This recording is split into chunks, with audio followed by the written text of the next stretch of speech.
This podcast is brought to you by Rebecca Cassells of the Rising Dawn series. Do you like violence? Do you like smut? Are you tired of the stereotypical novels of werewolf romance out there and want something a little bit different? Then pick up Sparked Revolution, Book 1 in the Rising Dawn series by Rebecca Cassells. Available on Amazon, in Kindle and paperback. You too can become a sponsor of Stories, The True and the Fictional by heading on over to buymeacoffee.com/STTATF or follow the link in the show notes.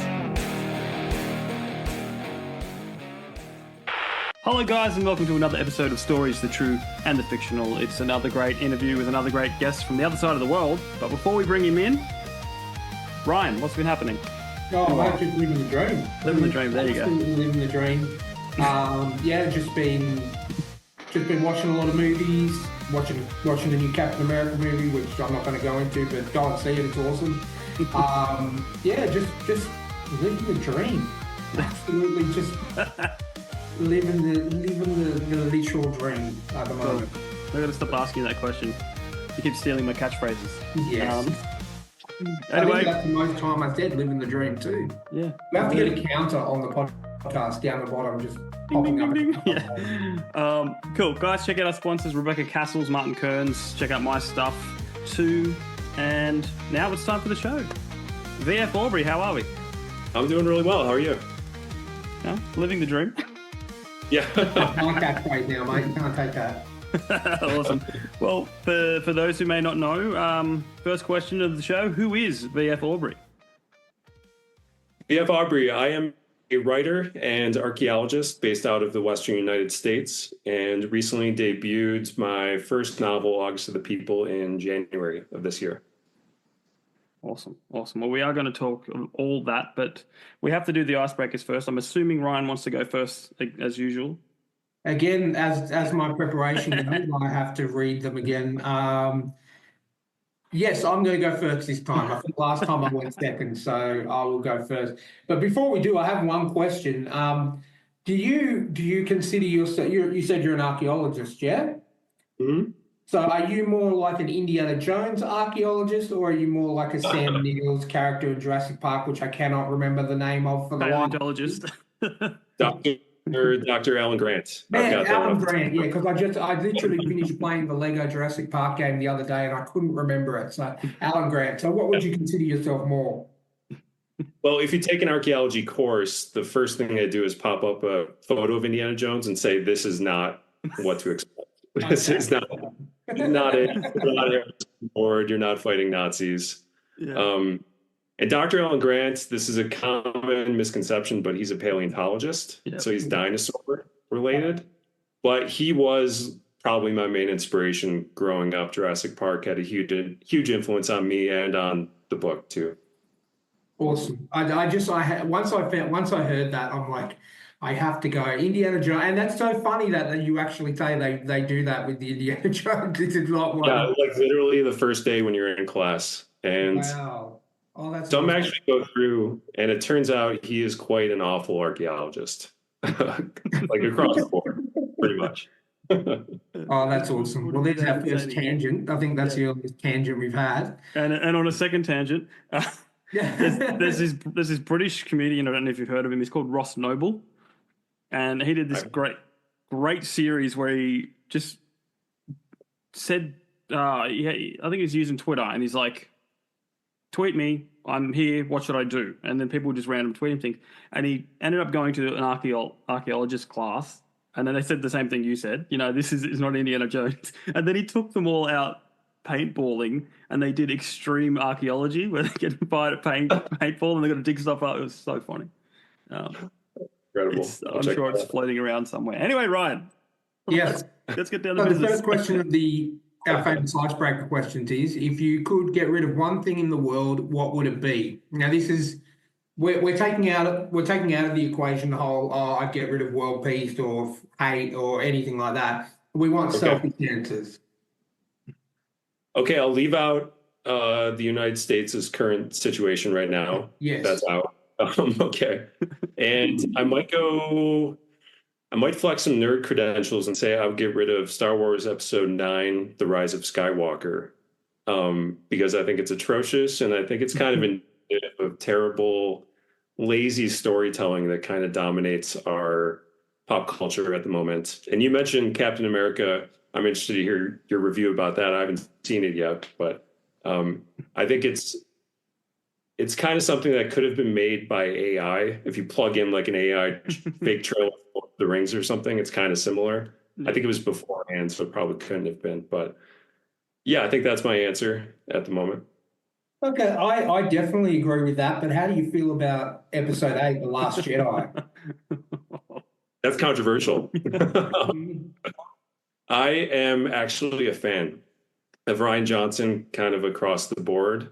I think he did some really bold things in that episode, which could have been great, but they weren't followed through. He also seems like he kind of left a bit of a dead end for his successor, and maybe that's a bit of a reason why we got a zombie Palpatine at the end. Yeah, well, I think the biggest mistake was trying to have three different directors. Yeah. It's like, how can you share a vision if you're all wanting to do something different, you know? Yeah, huge mistake. And I am a fan of Looper. I really liked Looper, the Rian Johnson film. Oh, yeah. That was just brilliant. I've been scared to watch it again because of how much I liked it, you know? Yeah. Well, I think with the whole, like The Last Jedi was the one Star Wars movie I could not finish. And that's just my opinion. That's just I just couldn't. I tried 3 times, and the first 2 times I ended up falling asleep at the same time, and I wasn't overtired or anything. I was literally up there, I'm watching it. And the third time I got a little bit further. But I think Jamie's right. It's like if you have 3 different directors, not only 3 different directors as part of a trilogy, but 3 different directors getting told you get to direct a Star Wars movie.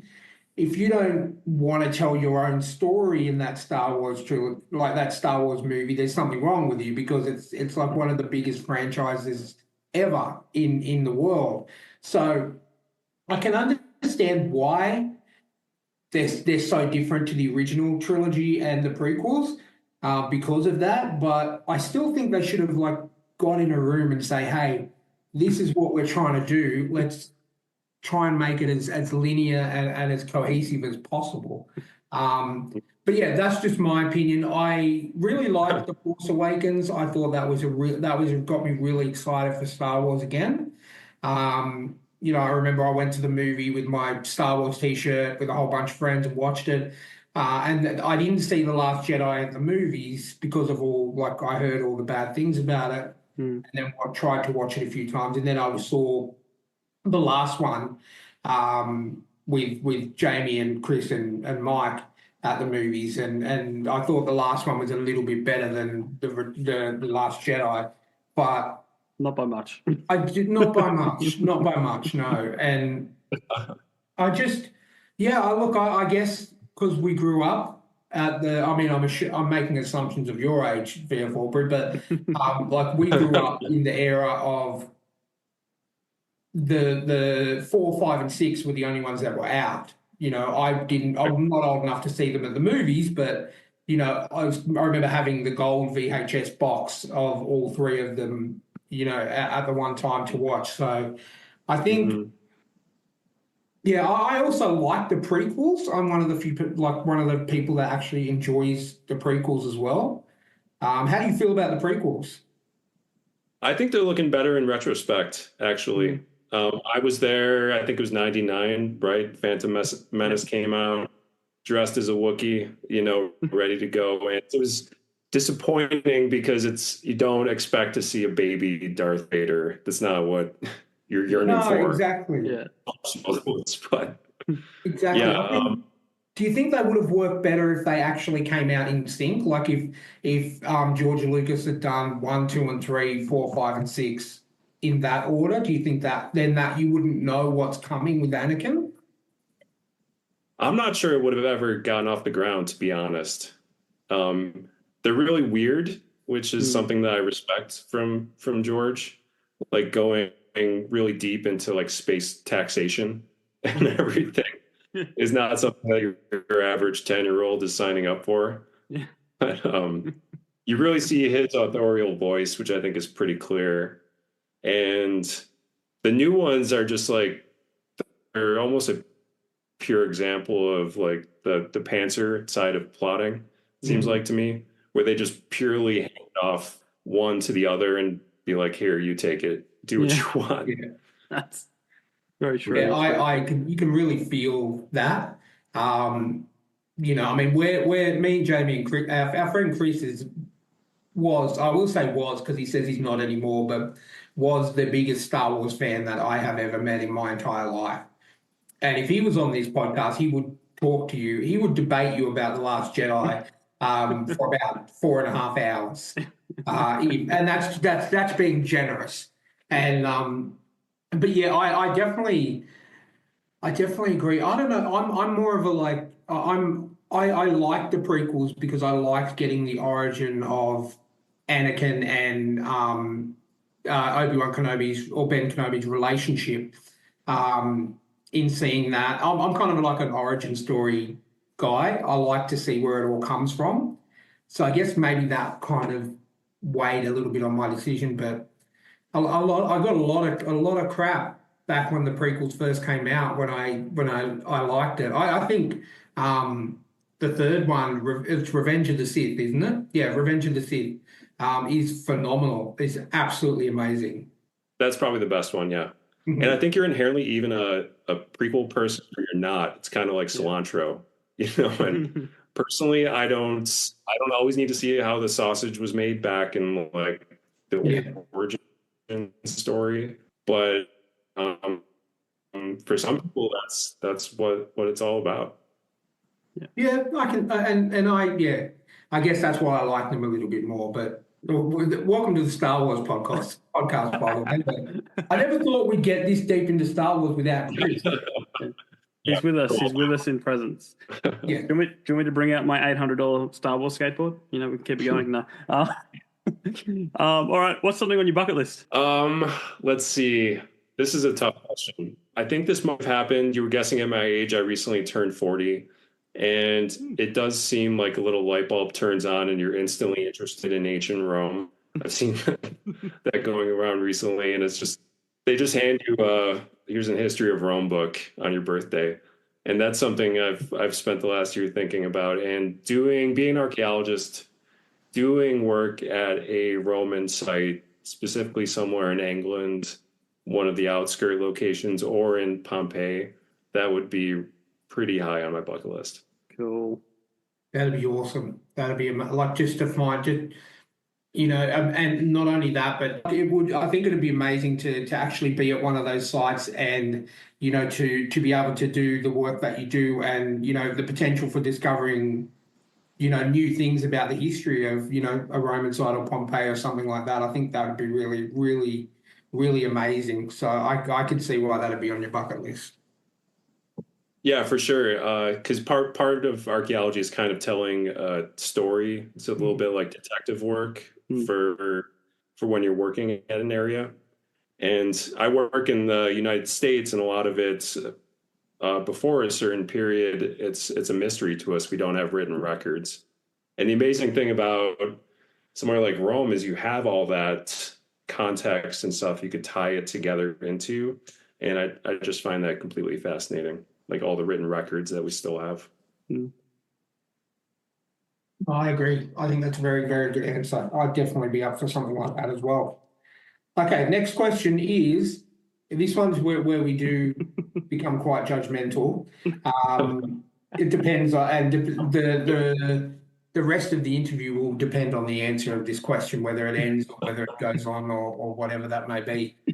So the two-part question. So the first one is, in your opinion, what is the greatest sitcom that has ever been made? And two, if that's not your favorite, what is your favorite sitcom of all time?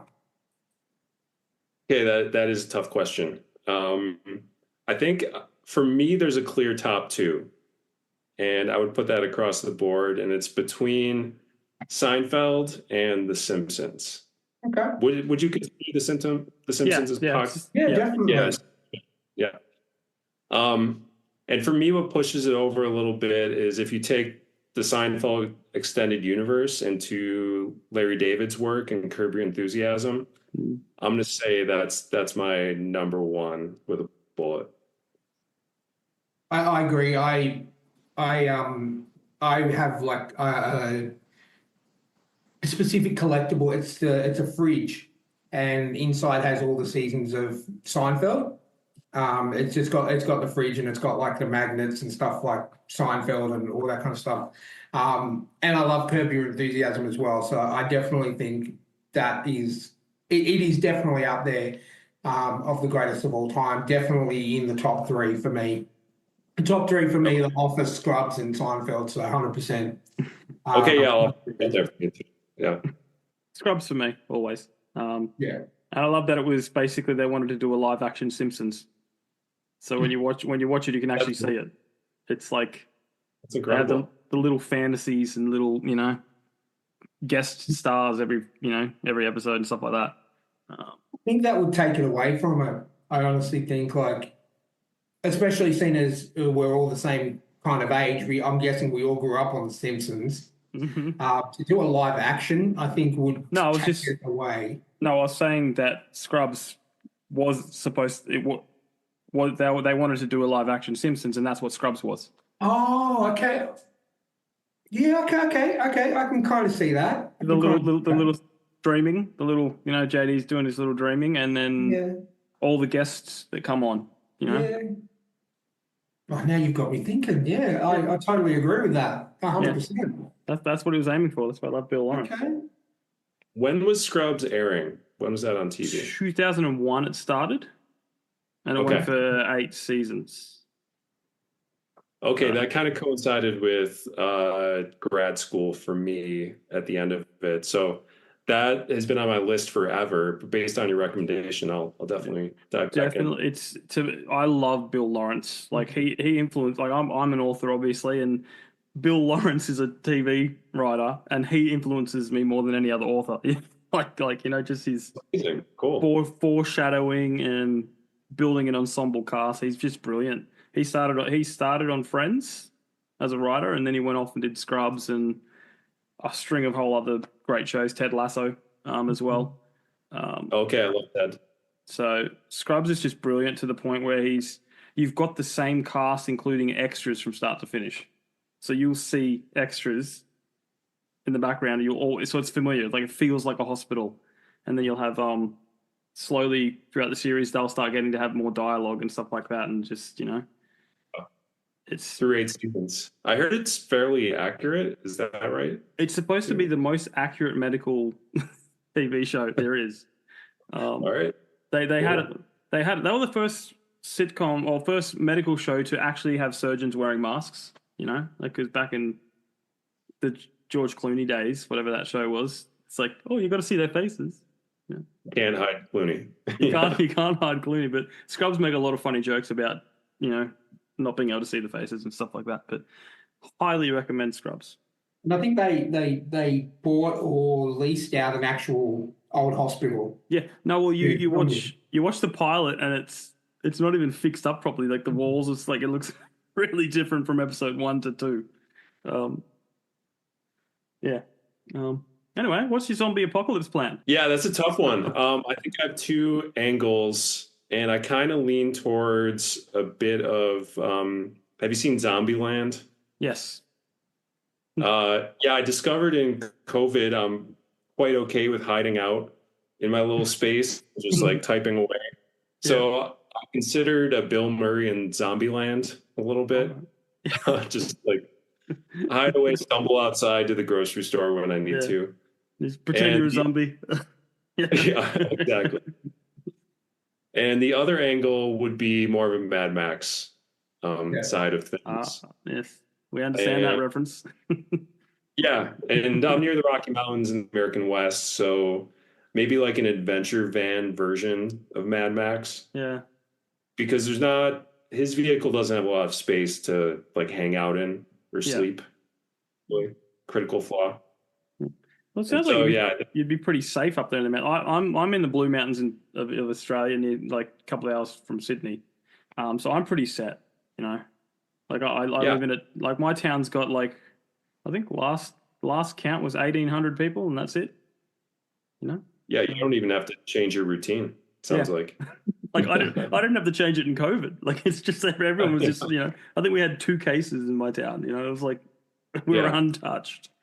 Yeah, we're routinely up at like 12,000 feet or so here in the Rockies, and it would seem like it'd take a pretty athletic zombie to come after you at that point. I can just see them at the bottom giving up. They're like, turning around. Yeah. But I am in Denver, and it's full of rock climbers and really athletic people. So I imagine if they turned, it could be pretty imposing. Yeah. More like more like the 28 Days Later zombies. Yeah. Yes. Yeah. They're my favorite kind of zombies. They're the fast running. Yeah.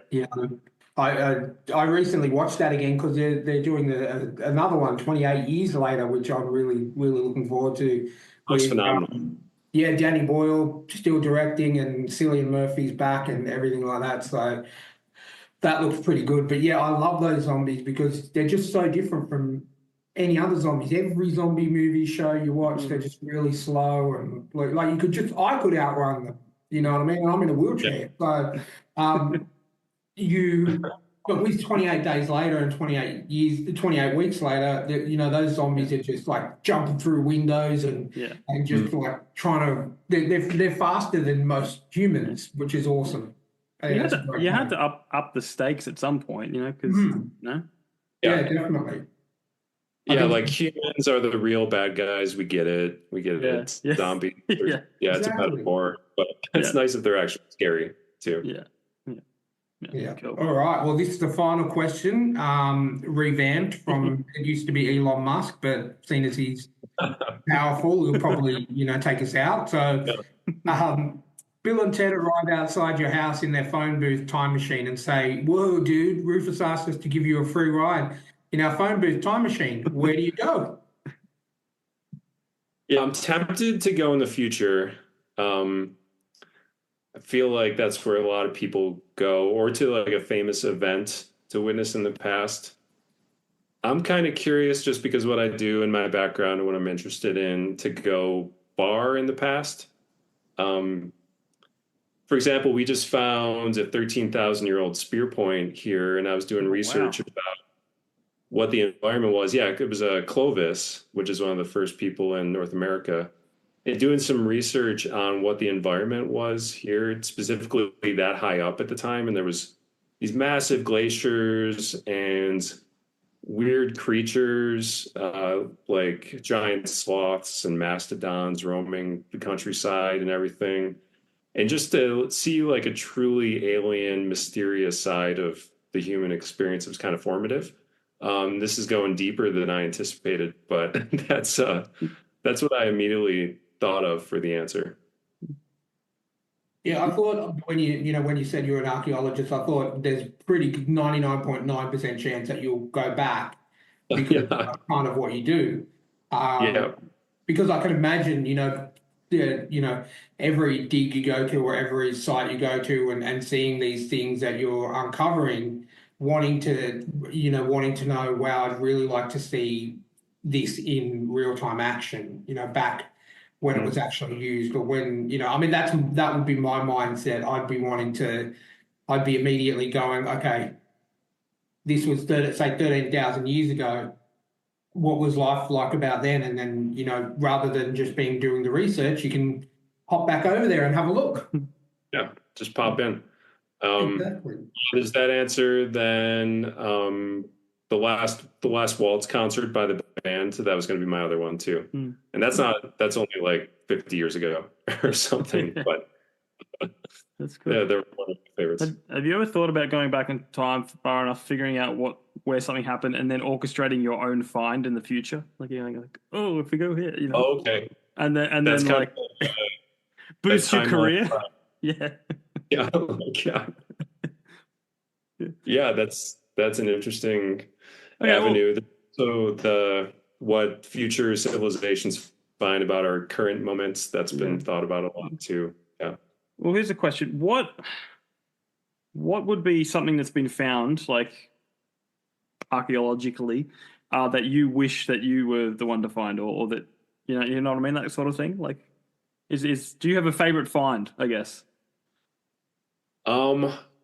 Yeah, there's an interesting mechanism that was found at the bottom of the Mediterranean that appears to be very much more advanced than the time period it came from. And it's a series, it looks like they've called it an ancient computer. Oh, wow. And there's a series of gears and stuff that turned, and there's all sorts of hypotheses about it. And they think it was to predict when eclipses would come in the future, like all sorts of constellation calculations and stuff that went into it. I'm going to mangle the pronunciation, but I think it's called the Archeologist mechanism. And you can look that up. Don't quote me on the pronunciation, but yeah, rather than some of the standard ones like Egypt and everything, I think that would have been incredible to find something that still like befuddles modern thought too. Yeah, I mean, I don't think people give the ancients, I guess, all that much credit, like for how intelligent they were. Like, I mean, you know, the obvious one's the pyramids. Like, how on earth did they do that? And there's lots of stuff that's we're just baffled by. Yeah. Do you two have an opinion on ancient aliens at all? Ancient aliens. I don't know. Like, I'm open. Let's just say I'm open. I have been studying aliens for my new book, though. So I've gone down a bit of ethology. There's a lot of interesting, stuff. But ancients, like, it's like, I don't know. It's like plausible, but I'm open. Let's just say. Yeah, for sure. I think it's been used a lot in the past for what you just mentioned too, is like we don't give ancient people enough credit for how intelligent and capable they were. To say they couldn't have done that, it had to be a Stargate like spaceship coming in to build them. I mean, or something. I do love Stargate, and I do love that. It's fantastic. It's so well written, like, I mean, even Abraham Lincoln Vampire Hunter, that sort of stuff where they take truth and then they sprinkle it with, crazy things that are somewhat logical to an extent, Yeah, totally. Have you you probably dove into the UFO files that came out from like the US Congress? No, I was more old school, like going back to Roswell and studying different races of aliens, because apparently there's 6 or 7 or 8 or something. There's just different types and whatever. And there's the bigs and the smalls, right? Is that one of them? there's like the lizard ones. There's the Avarian or something like that. The little greys. Apparently there's 2 sets of lizards, and one of them rules the other ones. And they're weird names. And then there's Nordic ones that all look like Chris Hemsworth, essentially. The long blonde hair, and and you'll never know that they're us. But, fascinating. Yeah. Yeah, I just read the recent whistleblower book. He was a high-level CIA guy, and it's called Imminent. Have you heard of that? I've heard of the name, yeah. Yeah, I was expecting it to be pretty clear-cut, and it's pretty disappointing. He's clearly kind of off the wall. Well, how else are you going to sell a book? I know, yeah. I'm hoping for some true revelations, but he does go into the small grays. I remember those. Yeah. Yep. While we're on aliens, have you watched a show called Resident Alien with Alan Tudyk? I haven't heard of it. Oh, you've got to get it. It's Ryan will back me up. It's so good. Definitely. It's based on a comic book. The show's better than the comic book. But he's basically an alien that's come to destroy Earth, and he loses his device, like he crashes on Earth, and he's got to find the device to kill everyone, essentially. But he poses as a human. He just goes to a random cabin in it's somewhere really cold, and it's like a 2,000 people town. I think it's called Patience. That's the name of the town. And then he just kills this random guy, takes over his appearance, and then gets a knock on the door, and they're like, we need you to come into town and look at this body. And he's like, apparently the guy that he took over was a doctor. And he's just like, can't the doctor look at the body? And well, the body is the doctor, and it's the only doctor. Now you're the only doctor. And he's this alien posing as a doctor, Googling how to do like surgeries and stuff like that. And it's from the perspective of this alien pretending to be a human, but it's so obvious he's an alien, but no one else can see it except one kid in town. It's like this 10-year-old kid who can see through his genetic makeup and just screams his head off whenever he sees him. It's a brilliantly funny show. I don't know what it would be on over there in the US, but in Australia it's on Stan, I believe. I think Sci-Fi. I think it's on Sci-Fi. Yeah.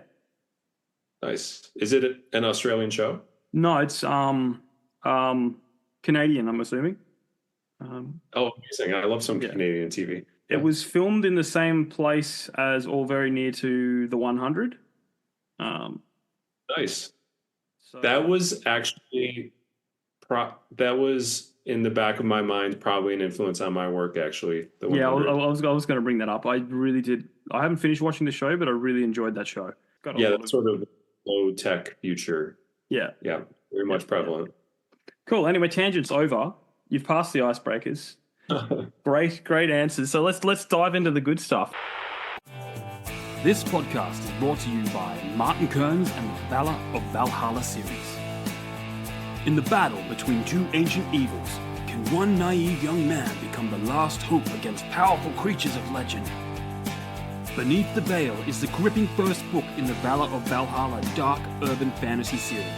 If you like reluctant heroes, infernal myths, and bloody epic clashes, then you'll love Martin Kearns' formidable foray into the unknown. So head on over to readkearns.com and grab yourself a copy of Beneath the Veil today.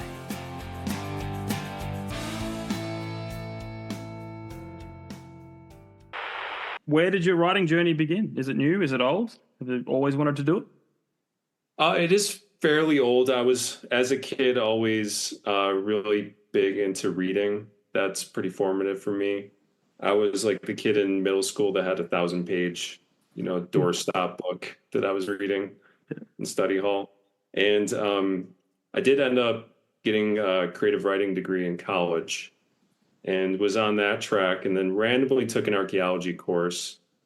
And that flung me off on a tangent that led through a PhD and like 8 years of grad school.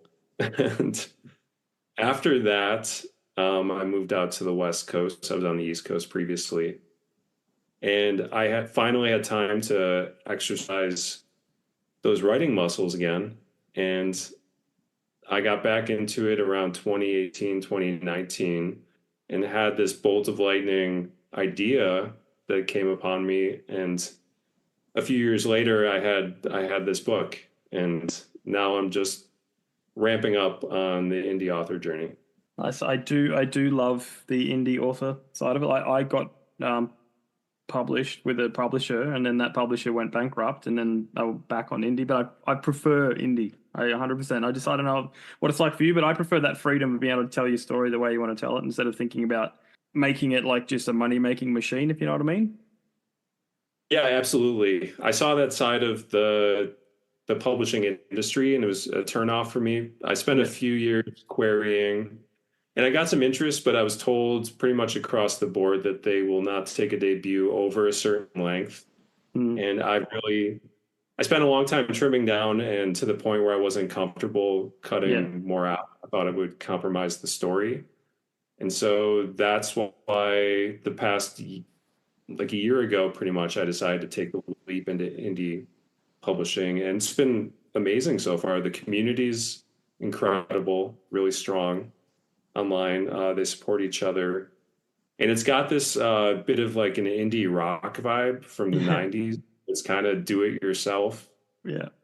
And something might be half baked that you come across, but you also have the ability to find the most creative, interesting work that you probably can on the market right now, which I think is pretty incredible. And it's got that real authenticity to it. No matter who you meet, I think we've interviewed probably 40, 50 people, or just authors. I think one filmmaker, one actress, but mainly authors, and they've all been really authentic. I don't think there's been a bad book that's come across our Sure.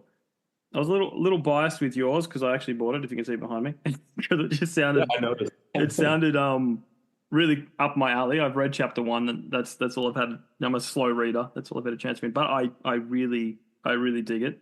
Not just saying it. I appreciate that. Let's dive into it. What's it about? What's the overall plot? Well, I will say the inspiration came because there is a real world plan in place to bring back woolly mammoths. Have you seen that? Yes. To genetically re-engineer them. And I saw that back in 2018. And the reason is climate related. They want to release them back into the Arctic because the thought is that their big dumb feet stomping around helps cold air get down into the permafrost and actually perpetuates that environment. So this book takes that thought and imagines a world where they had to bring back saber-toothed tigers to hunt the woolly mammoths and kind of got the ball rolling from there. And then it's 500 years in the future after a catastrophic event has led to the depopulating of most of the earth, and everyone who was rich enough basically fled the planet. And it opens with a group of hunter-gatherers in the Pacific Northwest of the United States on a mastodon hunt, and they discover a suspiciously ancient-looking spear that's in the recently killed mastodon. And then at their winter village, 2 soldiers from a previously unknown surviving industrial city stumble in with a story saying the Legion has been decimated by half-human beasts.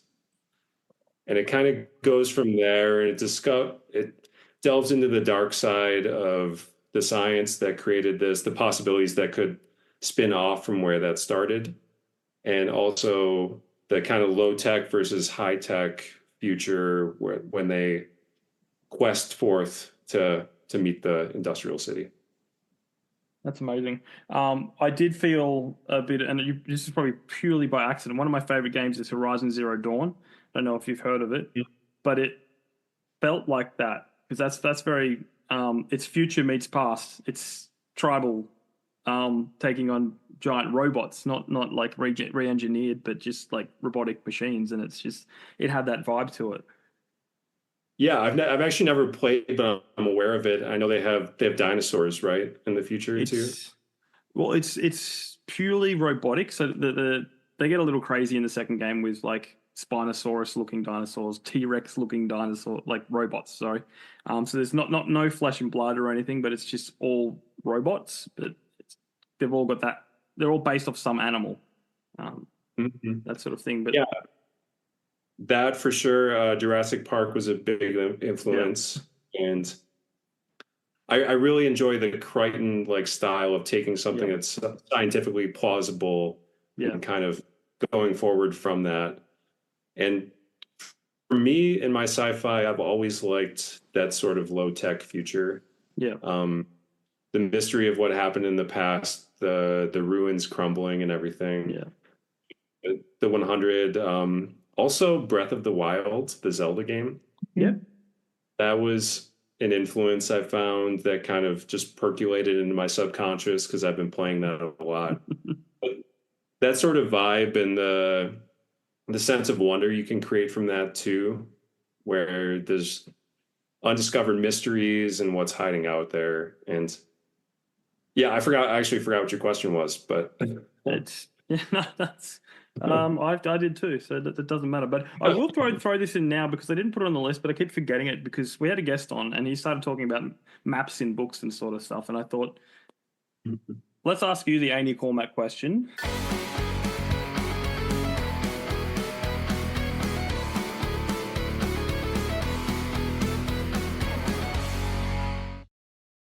How do you feel about maps in books? Yay or nay? I'm going to go split, which is not a real answer, but I think it makes sense for fantasy novels. I know when I'm diving into like a big meaty fantasy, the map is sort of a promise of like interest. to come. Yeah. And especially if you do it well, like I've poured over when I was in high school, the Lord of the Rings maps. It's just endless entertainment and detail. From something what I'm doing, it's more real world based. Like these are actual locations. Yeah. And people can just Google that, Yeah.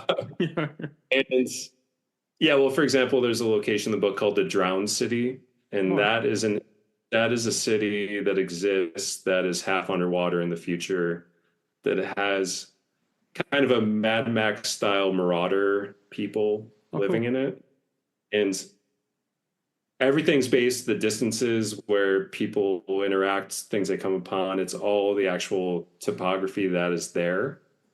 So I toyed around with it, but I felt like if I made the map and just gave it fake names, that someone could instantly be like, oh, that's this.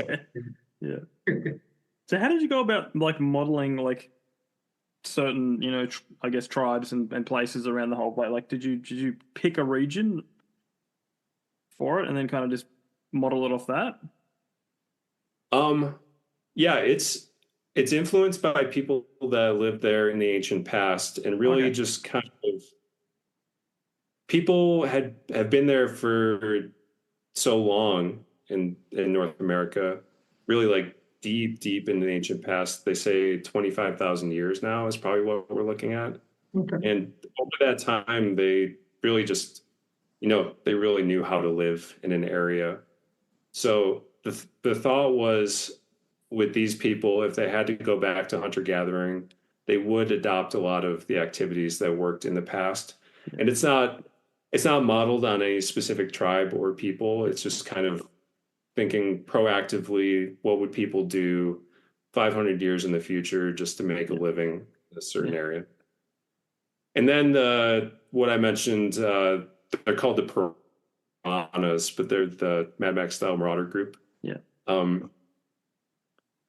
That was influenced just because I thought it was interesting. And I've always been a huge Mad Max person too. Nice. So they were influenced a lot by Viking culture as well. And the surviving industrial city is called Liburnia in the book. Yep. And influenced by ancient Rome and kind of a dark version of America, I'd say. And if you really boiled America down and twisted it to identify what the worst people in the world would choose to make it, rather than flee the planet, but choose to make it their own private sanctuary, what that would become. And just going from there. Man, that's cool. That's a real deep dive into human nature, essentially. Obviously, Elon Musk has led everyone off the planet. They're probably all on Mars. Have you chosen where they've gone? Have they gone, or they've just gone out of mind, out of sight, out of mind? That's gonna figure back in future books, actually. Right, awesome. Cool. I think book 3. One of the quotes is opening the book is, the ancestors are coming, and when they do, comets will streak the sky. And that is supposed to indicate the spaceships like re-entering the atmosphere when they do. So when they left, they realized they left the toaster on or the oven on, and they're turning around to come back for it. Yeah. Exactly. I'm sure. How did you go about like world building in the sense of, well, basically, like, did you write a story and build around it, or did you kind of build a world and then write into it? Yeah, I had a bolt of lightning episode with the first chapter where it just came to me fully formed. I don't know if you've ever heard that before, but it's so satisfying when it happens. And I wrote it probably like 5,000 words in a day, which is essentially how it appears in the book now. Wow. And then if you get addicted to that, it's kind of dangerous. Yeah. Because you just get nothing done. Yeah. And so I tried that for a while, and then I read a lot of books by writers, like Stephen King has a very good one. There's some others out there, but you learn it has to be a bit of a grind, like a daily grind. Yeah. Like in every day might not be good per se. You might just erase it, but you have to flex those muscles every day. And so I have a full-time job as well. So this would be dedicate an hour or two in the evenings to writing. And then I, for my work, had to drive long distances across states. And I found myself, when my podcast had ended, I was listening to just 3 hours later, just creating these worlds in my mind. And it had a story endpoint that I knew for book one, but really the process was fleshing all of this in the cracks in between. So going back to, how you said, my question was, do you have set times when you sit down and actually go, okay, I'm going to write, and can you? Or are you just kind of like an idea will come to you, you'll write it down and then expand on it later? So you were saying you try and sit down and work on it at least for an hour every night. Is that right? Yeah, that was the plan. And what I was doing, it helps to create a word limit that I found, or something you want to aspire to every day. So mine was pretty modest. It was only 500 words a day, which if you break it down is about a page and a half of actual writing. And for me, an hour was a pretty good time period to do that, accomplish that in, because you have time in there. You don't have to be like typing, 60 words a minute to be able to get that done. And yeah, I would love to do more. I know that some writers are able to do 5,000 words in a day or something. Stephen King's pretty curious about that again. Yeah. But for me, it was more of a cumulative process. Yeah. Well, plus, like Stephen King that's his full-time job as well. Whereas you're out there, like you said, you're on the road a lot. You're traveling across different states. I can understand not having that much time to sit down and actually go, okay, I'm going to write a massive chunk now. Yeah, I mean, that's the true dream, is to be successful enough to be able to write full time. Mm-hmm. And like one of the books I read was by Haruki Murakami, the Japanese author, and he wakes up, he goes for a luxurious swim. He writes for 4 hours, takes a nap, goes for a run. It just sounds incredible. But the reality for, I think, a lot of indie authors is they're kind of balancing that work, creativity side of things. Yeah. Well, I think, out of the many, many authors we've spoken to, I think there's only been a few that do write full time that we've spoken to. A lot of the authors we speak to, you have to have a day job. And that was the same with me and Jamie with our music. No matter how many shows we would play or how big we got, we always have to have a day job, to fund the dream, so to speak. So I think you're right about finding that right balance between, your normal day-to-day job and then obviously something that you're really passionate about in terms of writing. You have to find that balance to be able to make it successful. Yeah, absolutely. And you'll come across a lot of people on social media that will have a set, like how-to guides for how to make it or do it full time. And when it boils down to that, it's kind of just a numbers game, and it's pretty soulless in some ways. Yeah. Like, release a book every 3 months, and I don't have the capacity to do that and have it be a quality. Really, authenticity takes time, Sure, I could sit down and write a couple of romance novels and pump them out and sell them in airport, lounges or whatever. But they're pretty much the same inside. It's just different characters and different locations. Yeah. Literally, the people that write those books can churn them out because I feel like half the time it's just copy paste, change a few names and that kind of thing. But to have actually interesting books. Yeah, you need to put that time in, and who cares if it takes you 3 months to write a book that's pretty average.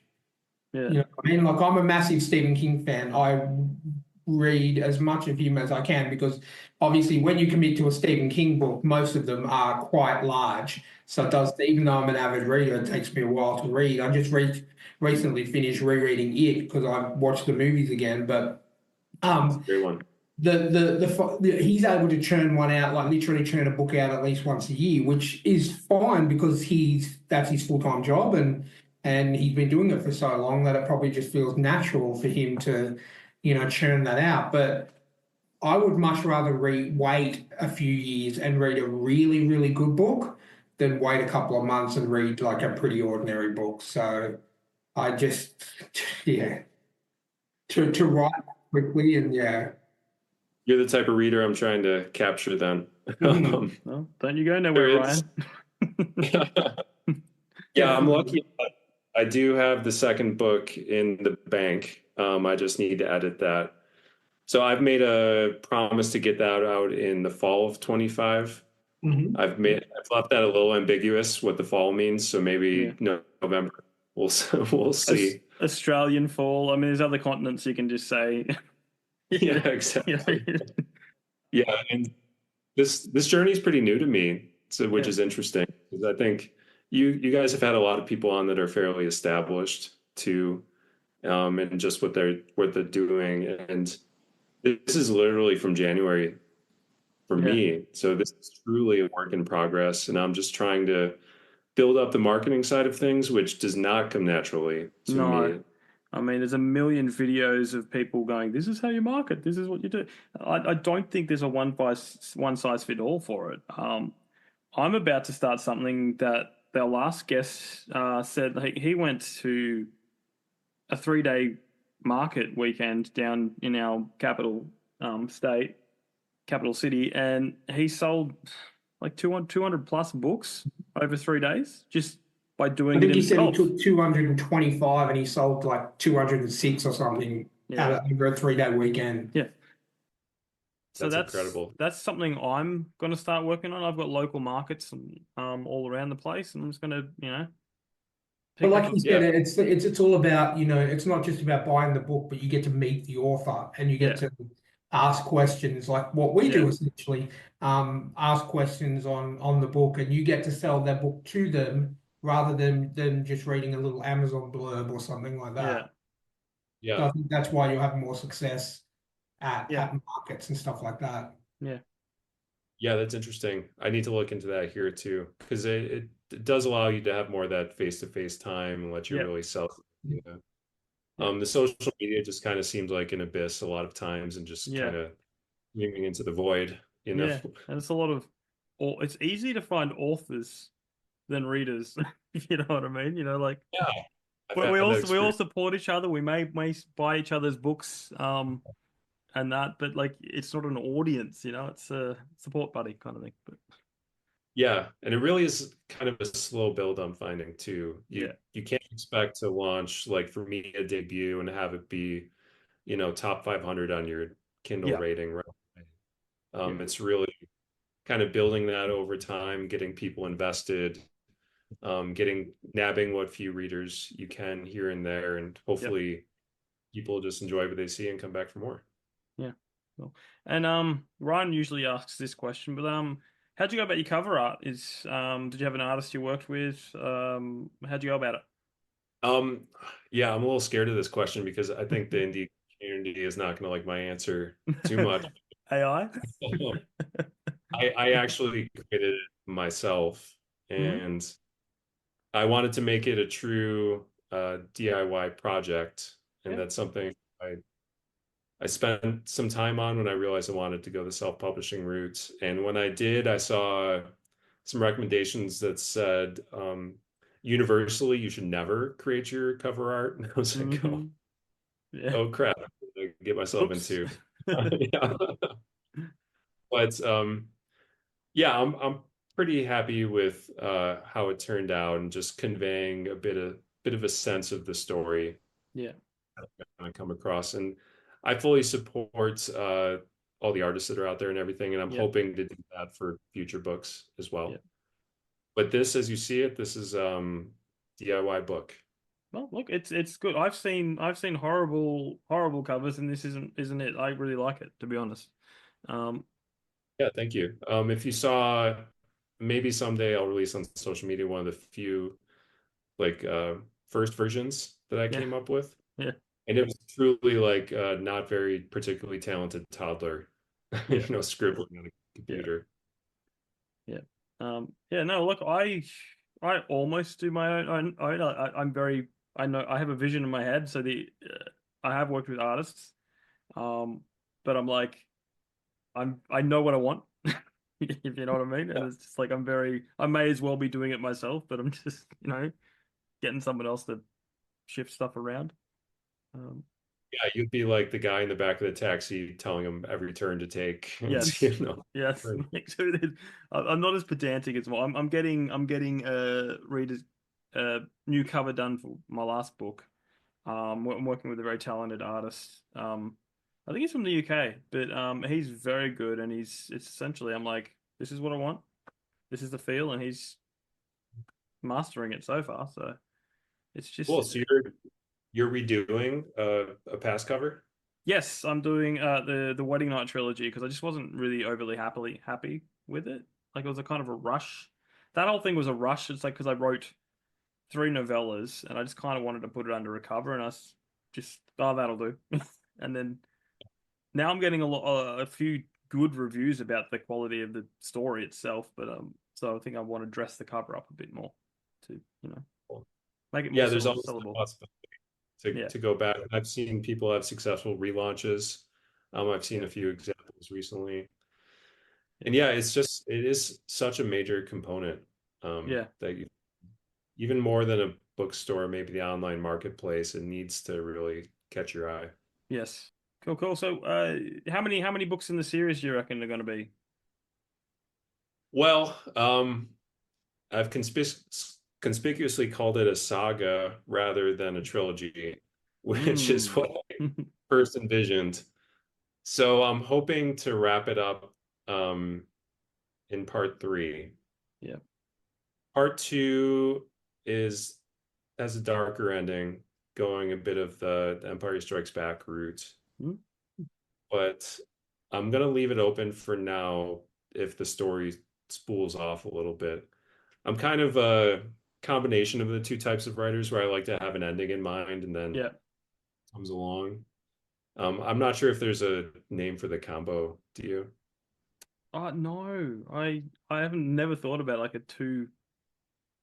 Um, I don't know. Part one, part two. Yeah, Wouldn't it be like a duology? Duology. yeah, could be. And so I do like to have an ending in mind, but there's a lot of stuff that happens in the creative process. And so I do have a solid ending for part three, but that could turn into a part four if I get really excited while writing part three. You So probably will. yeah, I mean, probably. And so I'm gonna say for now it's gonna be a trilogy at least, and I'm hopefully to make I'm hopeful to make that a satisfying conclusion. Would you ever, and I probably know the answer to this, ever do a prequel to it all? I would. I know I kind of talk crap about prequels earlier, Yeah. but They're movies though. They're movies. yeah, exactly. I I think there's a lot of room in 500 years Yeah. to maybe have a prequel.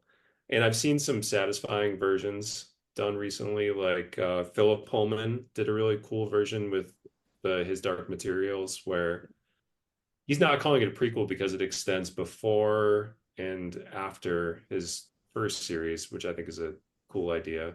Yeah. But one of the things I like is to really layer that history in there to give you a hint and have it fully fleshed out in my mind. Yeah. So I think there is a version, especially with the origin story of the main character, and I won't give anything away, but for his backstory and his family's backstory, which could make a pretty compelling prequel. Well, you could always, like I always say to people when I'm talking about prequels, you know how you said that, if it's 500 years in the future after a significant event. Have you thought about maybe writing a prequel or even like a novella about that event itself? Yeah, I have. That's in the works because I have all those details in place. Mm. And particularly light spoilers, there is a genetic re-engineering component of ancient human ancestors potentially in the book. Awesome. And what they were brought back for specifically to take place in the war that precipitated the fall is something that I think is a really interesting component that could make a good story. Well, I've got two more questions. One being, okay, what's your favorite Jurassic Park movie? Uh, that that is tough. You Well, can say all of them. yeah. That's Well, I cheating. mean, first and best has got to be the original. Yeah. Um, yeah, Laura Dern, Sam Neill. The story is just phenomenal. I have a big soft spot for the second one actually as well. Yes. It's I just Ian Malcolm in that just his wit in that and sarcasm in that whole second film was just brilliant. Yeah, I like him having a prominent role because he's really satisfying. I Yeah. actually thought that book was fantastic too, maybe Yeah. better than the original book. Yeah. And it's more of a less constrictive space for all the action to take place. It takes Yeah. place in a wild atmosphere. Yeah. That consistently gets ranked as like one of Spielberg's worst movies. Ugh. I always bristle at that too. People hate on Hook as well. That's always down there. Oh, That's not. Hook was the best. I hear it was a nightmare for him to make, but it was such a good film. I love Hook. It's always, yeah, they always rank that dead Like last. the the what if Peter Pan grew up? It's just Brilliant idea. brilliant idea. And Robin Williams is always a good value. Yeah, exactly. Yeah. How Yeah, did you feel so about Jurassic Park 3? I would probably rank that number 3 in the series. Really? I liked it quite a bit. It had a cool idea, and for me, the Jurassic Worlds are a solid step below the first 3. Oh, yeah. I just, yeah, they seem a little more kind of corporate. I don't really buy what Chris Pratt is selling a little bit. Okay. Prefer he was a little funnier and less, bulked up in Yeah. those. Yeah. Well, he did come straight off Guardians, which you got to Oh, bulk that's up true. for, Um, Yeah, I like I guess what stands out in the original 3 too is they seem like real people a yeah. bit. Less like man idols, and it seems like all our movies now, if they depict a scientist, like I think I noticed this in the preview for the new Jurassic Park movie coming out. Yeah. They do have a Dr. Alan Grant type character, Yeah. but he is, ripped. He's like clearly like one of the most handsome men in the world. Yeah, it's just like it's almost like back in the day when we grew up watching 30-year-olds play high schoolers, Yeah, exactly. It's like Flash Thompson from Spider-Man, it's just like you are not a high schooler. Yeah, but if you look at that's a good point. If you look at the 80s movies, they look kind of like real people that you'd encounter Yeah. on the street, except for like Arnold and Stallone, I guess. Yeah. A lot of those guys had like real faces, kind of warts and all, and Yeah. I missed that. And especially with the scientist angle, there's not a lot of 10 out of 10s in the Yeah. paleontology field, not to disparage them. Yeah. Well, you don't know. What was Yeah. like the last time you walked into a lab? They could all be Yeah, just jacked. they're all on Ozempic now. Yeah. Yeah. Awesome. Well, I completely forgot what my second question was going to be, but Ryan, do you have any more questions? No, I'm good. I'm good. Thank you. All right, cool. Thank you so much for coming on. Tell us, where can we buy August of the People and your socials and your website? Plug away. Yeah. August of the People. I don't think I've said the full name yet. It's book 1 of the Eternity Sunrise Saga. Mhm. That is going to be available right now exclusively on Amazon. It might go wider in the future, but right now it's on Kindle Unlimited, and you can get also the ebook, paperback, or hardcover versions. And my socials, I'm on Twitter, Threads now, Blue Sky, Instagram, And vfaubrey.com is a good hub for all of that, and has actually a free sample of chapter 1 if you'd like to check it out.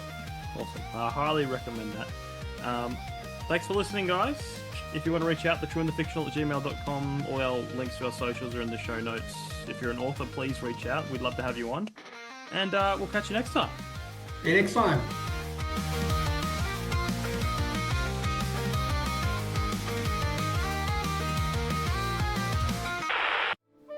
In 1932, the Australian Army declared war on 20,000 emus and lost. It's a part of Australian history that not many know about. Maybe that's because history is written by those who win. So if you want to hear the full story of the Great Emu War of 1932, then check out my book, Letters from the Emu War. Read letters, newspaper articles, and journal entries. With every turn of the page, you will gain a deeper understanding of the life and times of emus at war. So head on over to jabryden.com and grab a signed copy today.